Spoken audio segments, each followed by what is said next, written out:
Hey everyone, my name is Aaron. Thanks for checking out this video if you're new here. If you're a current subscriber returning to watch my videos, I really do appreciate you doing so. It means a lot to me. Today is May 7th, which also marks the 7th installment in my Skywalker Saga film reviews. As it being May 7th and the 7th installment, it only stands to reason that this is a review for the 7th Star Wars film, which is Star Wars The Force Awakens.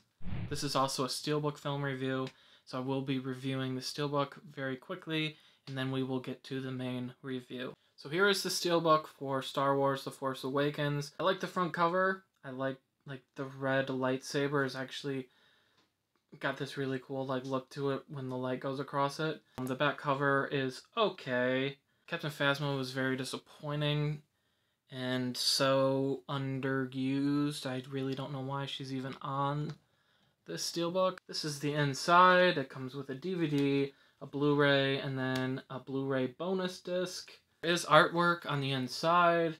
It looks great. The only thing I wish was different was that this was a 1-disc set instead of a 3-disc set, because you can't see any of the background art even when you take one of the discs out. And I wish that when people were making these steelbooks with inside art, that they would have brightened it up and made it a little more vibrant. The plastic casing kind of filters everything down, so it's very dull.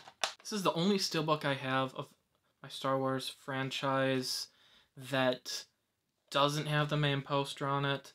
I am looking for one. I was supposed to get one, but that's a long story. I got all screwed up. But someday I would like to find one with the main poster on it. Let's get to the film. I like this film.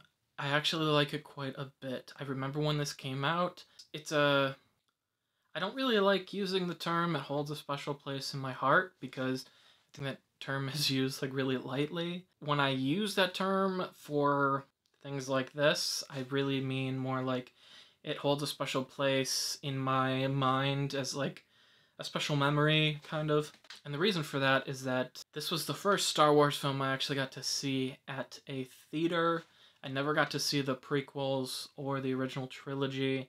So to be a part of the Star Wars experience at a theater, it was just a great experience for me. It was kind of a big deal in general, culturally. To be honest, watching this movie as itself, not taking into account the next 2 films, I don't really see much in this movie that I don't like. If you pressed me to be what did you hate about this movie, I could honestly say I don't really hate anything about it. I think the pace is pretty good. The story is okay. It feels very similar to the original Star Wars film, but yet it's also modern. I think it's very colorful. The characters are interesting. I think that the introduction of these characters into this new trilogy, I think, was done really well. Unfortunately, I can't really say much more than that until I get into the next reviews. Like I said, as a film in of itself, I don't really have anything I don't like about this movie. Probably would have made Rey a little less, I don't know. She's a little annoying to me in certain parts when Finn is trying to help her and she's all like, "Don't hold my hand, I'm a woman. I don't need man's help." Really? This is what you're thinking of when you're being hunted down by the First Order, being chased by TIE fighters? You're thinking, "Stop holding my hand, da da da." Harrison Ford is in this movie, so he reprises his role as Han Solo. I remember leading up to this movie, I was watching some movie at the theater, and there was a trailer for The Force Awakens, and when Han and Chewie board the Millennium Falcon, Han's like, "Hey, Chewie, we're home." I was like, "Yes, woo!" And There was like silence for a second, and then like half the theater burst out laughing. Which I don't care. I don't mind, because no one's gonna see me again. So, special effects in this movie are great. It's great to see the Millennium Falcon back in action. It's really cool that they kind of updated the X-Wings a little bit. New color scheme, they changed a few things about them. So it has that nostalgia feel, but at the same time, it's also something new and fresh, which I really like. I really liked Kylo Ren. I thought he has a great introduction as a villain. Right off the bat, he's scary. He's a very imposing figure. He has this mask, so he's very Darth Vader-ish, but he comes across way more terrifying to me than Darth Vader. Part of that, I think, is we see him use Force powers that we have never seen any Jedi or any Sith ever use, so immediately it's like, this is a different kind of villain. This villain knows more about the Force. Now, maybe they don't, but if we go based off of the films that we've previously seen, we never see Darth Vader or any other villain using powers like this. In your mind, you're immediately thinking, like, this villain is scary and super powerful and has new Force powers that we didn't know existed. I think that was a great way to set up his character. We will talk about what happens with these characters in the next 2 reviews. I can't really get into those because we're reviewing this film, and we're reviewing these films in order 1 through 9, so I can only really reference the past 6 movies. I found Finn to be an interesting character. The only problem I have with him is that the film brings up a lot of questions about him that don't get answered in this film. Is he the only stormtrooper to ever, like, all of a sudden get a conscience and be like, what am I doing? I'm killing innocent people?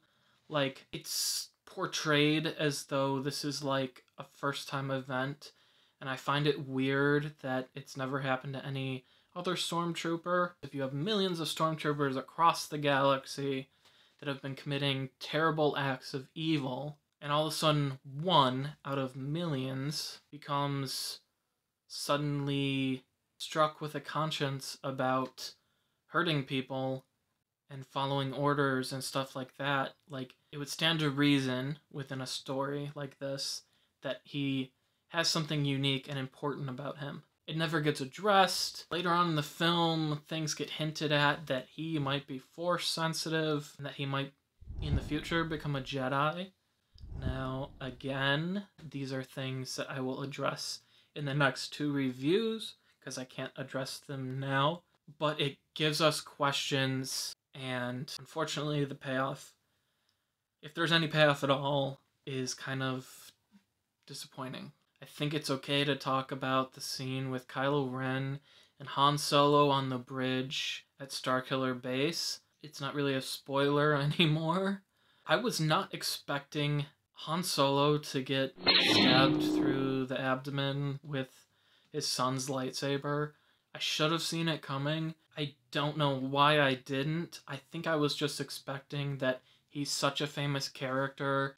If they're going to do anything at all, he's just going to get injured or something like that. So, like, in my mind, he just had that invulnerability of actually being killed. So, like, when it happened, I remember I was like, holy shit. And I was like, oh, I just swore in a theater, and I have my father sitting like 2 seats next to me. I hope he didn't hear me. But it was like an involuntary response. Like, I just was so not expecting it. I'm not sure I've ever seen a Harrison Ford movie where he dies in it. So it was kind of a weird experience. Anyhow, the soundtrack is great in this film. John Williams does a great job creating new themes, but also the new themes have hints of the old themes from the previous 6 films. He's a genius when it comes to film score and using certain instruments and certain themes and parts of music to stir up emotions in people. And I love that about his work. Howard Shore does the same thing in the Lord of the Rings trilogy. I've already mentioned that in my previous review. They're like 2 of the greats for me. So yeah, John Williams does not disappoint with the score for this film. J.J. Abrams films this movie, and I wouldn't say I'm a big fan, but I like his work. I thought he did a fantastic job with the new Star Trek films. He also did the 3rd Mission Impossible movie, which is my favorite in the Mission Impossible franchise, and I also think is the most intense and emotionally driven of the Mission Impossible franchise. He does a good job when he's given a project, and he did a great job in this film. So my rating for this movie, for personal enjoyment, I would probably give a 7 or an 8. I like it. I really, like I said, I have no complaints really about this film in of itself. The following 2 films is a different matter, which we will touch on in the next 2 reviews. As a film, I think it is very well done, so I would give it an 8. Definitely not less than a 7. So it does have a decent rewatchability factor, so I'd probably give this a rewatchability rating of like a 7. Alright, so that wraps up the review for Star Wars The Force Awakens. What did you think about this movie? Do you have any stories about, I don't know, your theater experience when this film came out? If you do, leave a comment below. I would be very interested in hearing. If you would give this video a like and also subscribe if you haven't already, I would very much appreciate it. It helps get my channel out there a little bit more. This is just something I'm passionate about and I love, and yeah, so any subscriptions, I'm so tired. Any subscribers would be appreciated. Thanks for watching this review. If you are interested in seeing more, you can check out my playlist for the Skywalker Saga. Also, stay tuned for tomorrow's review, as tomorrow is May 8th, and we will be reviewing the 8th film in the Skywalker Saga franchise, which is Star Wars The Last Jedi. So stay tuned for that. Thanks for watching. May the Force be with you, and I hope you see me in the next review. Goodbye.